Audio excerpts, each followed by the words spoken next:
Welcome to Being Human. One of the questions I got from my son a few weeks ago is, what is money? Which is a great question. And of course, I told him, hey, it's, legal tender that you can go to any store in any place and exchange for goods or services. And we all know that, right?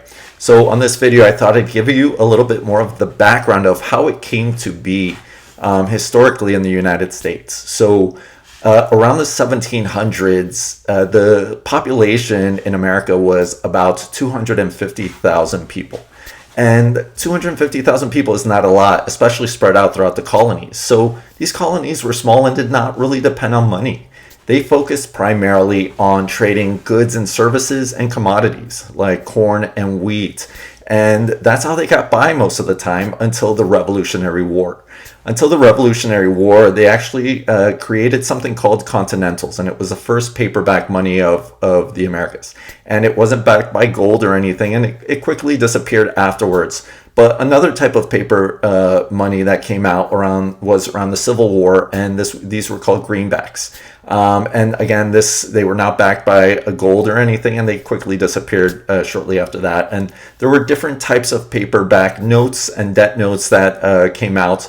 But what we're most familiar with today is the U.S. paperback dollar.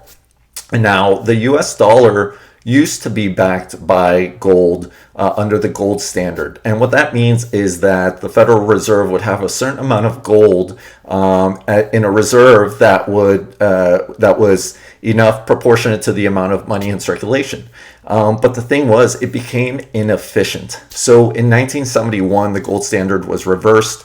And just to give you a reason why it was inefficient is in 1950, the U.S. population was about 150 million people. And then in 1970, it was 200 million people. So that means the United States would have to find 1/3 more gold than they already had in reserve to keep that type of money in circulation for the new population growth. And it's just inefficient. As you can see now, we have 340 million people in the United States.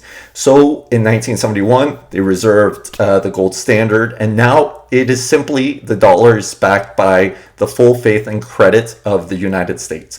So that means that it's really represented by the strength of the dollar based on our general economy, right? What the GDP looks like for the US, what the stock market looks like, what is a production outage, So ultimately, that's what it's backed by now.